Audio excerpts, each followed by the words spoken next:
మహాగణుడును మహోన్నతుడైన యేసుక్రీస్తు వారి పుణ్యనామములో ప్రియ దేవుని బిడ్డలారా, మీ అందరికీ వందనములు.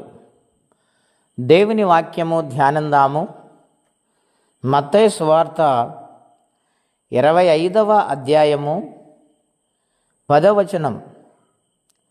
వారు కొనబోవుచుండగా పెండ్లి కుమారుడు వచ్చెను. అప్పుడు సిద్ధపడి ఉన్నవారు అతనితో కూడా పెండ్లి విందుకు లోపలికి పోయిరి. అంతటా తలుపు వేయబడెను. ఆ తరువాత తక్కిన కన్యకలు వచ్చి, అయ్యా అయ్యా, మాకు తలుపు తీయమని అడుగగా, అతడు మిమ్ము నెరుగనని మీతో నిశ్చయముగా చెప్పుచున్నానను. ఆ దినమైనను గడి అయినను మీకు తెలియదు గనుక మెలకువగా ఉండుడి. ప్రియ దేవుని బిడ్డలారా, ఈ ఉదయకాల సమయంలో పరిశుద్ధాత్మ దేవుడు మనందరితో మాట్లాడుచు ఉన్నారు. ఈరోజు మన పాఠము సిద్ధపడి ఉన్నావా?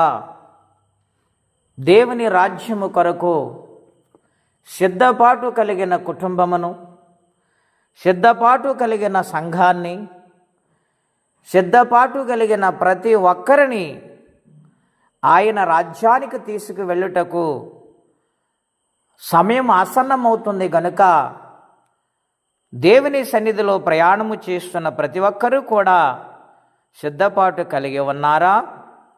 ఆలోచన చేయమని ప్రభు పేరట మీకు మనవి చేయుచు ఉన్నాను. ప్రియులారా, 10 మంది కన్యకలు, వారిలో 5గురు సిద్ధపడలేదు, 5గురు సిద్ధపడ్డారు. సిద్ధపడిన వారు ఆయన కేక విని లోనికి వెళ్ళిపోయారు. వారితో పాటు 5గురు ఉన్నారు.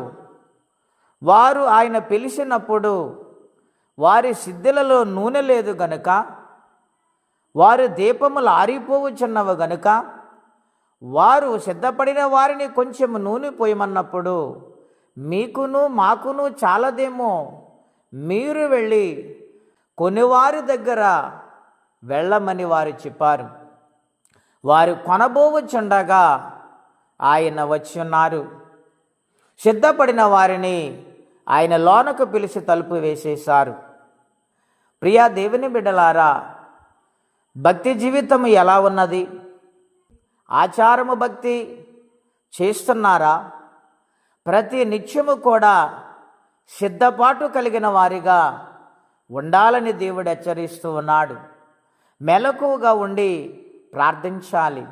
అవును ప్రియులారా, ఏ సమయమో ఏ గడియో తెలియదు గనుక ప్రతినిత్యము ఆత్మీయ జీవితంలో మెలకువ కలిగి దేవుని సన్నిధిలో ప్రార్థించేవారిగా ఉండాలని ప్రభు పేరట మనవి చేస్తూ ఉన్నాను. దేవుని వాక్యములో మనము చూస్తే మార్కు సువార్త 16:16లో నమ్మి బాప్తీసం పొందినవాడు రక్షించబడతాడు. దేవుని సంపూర్ణంగా నమ్ముతున్నావా? దేవుని మీద సంపూర్ణంగా ఆనుకున్నావా?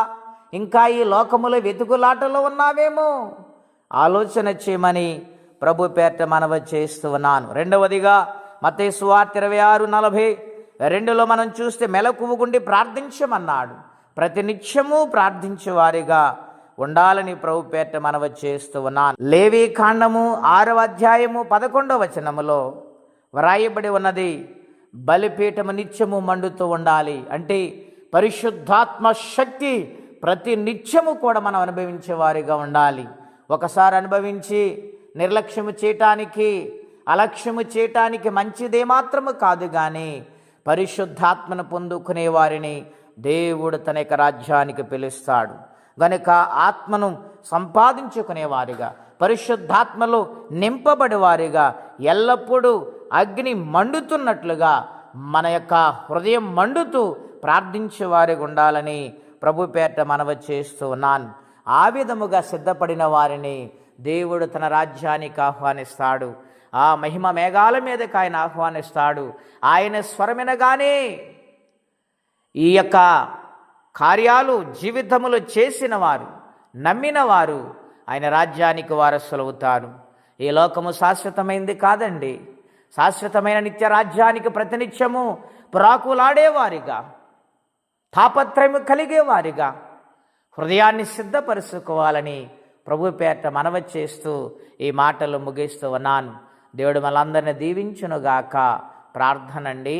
అత్యంత కృపగలిగిన దేవా, మహోన్నతమైన మీ నామము కొరకై స్తోత్రములు. తండ్రి, ఈరోజు ప్రత్యేకంగా మా అందరితో మీరు మాట్లాడారు. మీరు సిద్ధపడితే ఎత్తబడతారు, సిద్ధపడకపోతే విడిచిపెట్టబడతారని మీరు మాట్లాడుతూ వచ్చున్నారు. ప్రభువా, ఏ విషయములో మేము పడిపోతున్నాము, ఏ విషయములో జారిపోతున్నాము, ఏ విషయములో లోకములో కలిసిపోతున్నామో నాయనా, మరొకసారి మేము సరి చేసుకోవడానికి మీరు అవకాశం ఇచ్చి ఉన్నందుకు వందనాలు. నాయన, మాకు శక్తి సరిపోవటం లేదు. మీరే మాకు శక్తి ఉండాలి, మీరే మాకు బలమై ఉండాలి. మీ ఆత్మ ద్వారా మమ్మలను బలపరిచి నడిపించమని బ్రతిమాలుకుంటూ ఉన్నాము. ఎవరే కష్టములో ఉన్నారు, ఏ ఆర్థిక సమస్యలు నలిగిపోతున్నారు, ఏ కుటుంబ సమస్యలు వారిని వెంటాడుతున్నాయో, వారి బిడ్డల విషయంలో కృంగిపోతున్నారేమో, వారి భర్తల విషయంలో నలిగిపోతున్నారేమో, కనికరించుము, సహాయము చేయము, ఆదుకొనమని బ్రతిమాలుకుంటున్నాం.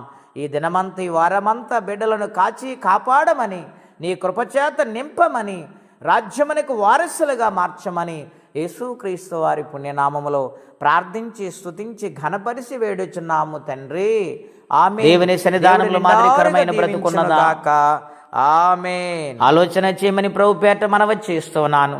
దేవుని రెక్కల నీడలో ఆశ్రయం ఉన్నది, ఆహారం ఉన్నది, కాపుదల ఉన్నది, క్షేమమున్నది ప్రిలారా. కనుక దేవుని రెక్కల నీడకు రావాలని, ఆయన సన్నిధిలో దీవించబడి ఆయన రాజ్యమునకు వారసులుగా మారాలని ప్రభు పేట మనవి చేస్తే మాటలు ముగిస్తూ ఉన్నాను. ప్రార్థనండి. అత్యంత కృపగలిగిన దేవా, మహోన్నతమైన మీ నామము కొరకై స్తోత్రం చెల్లిస్తూ ఉన్నాము. నీ రెక్కల నీడలో ఎంతో ఆశ్రయం ఉన్నది నాయనా. నేను నమ్ముకున్న బిడ్డలు ఎన్నడూ విడిచిపెట్టే దేవుడు కాదు నాయనా. రూతు నాయన మాకు మాదిరికరంగా చూపించావు. విశ్వాసముతో నమ్మకముతో సాగిపోతే శూన్యములో సృష్టిని చేసిన దేవుడవైన నీవు నాయన జీవితాన్ని నిలబెట్టి స్థితిగతులను మార్చి నీ సన్నిధానములు క్షేమం అనుగ్రహిస్తావు. అటువంటి జీవితము మేమందరము కలిగి ఉండాలని, నీ నీడలో నాయన, నీ రెక్కల నీడలో ఒదిగిపోవాలని, నమ్మకంగా సాగిపోయే భాగ్యం అందరికీ దయచేయమని, ఎవరి కష్టముల బాధలు ఇబ్బందులు ఉన్నారు వారికి నీ సహాయం పంపించమని యేసుక్రీస్తు వారి పుణ్యనామములో ప్రార్థించి అడిగి పొందినాము తండ్రి. ఆమేన్. దేవుడు దీవించును గాక. ఆమేన్.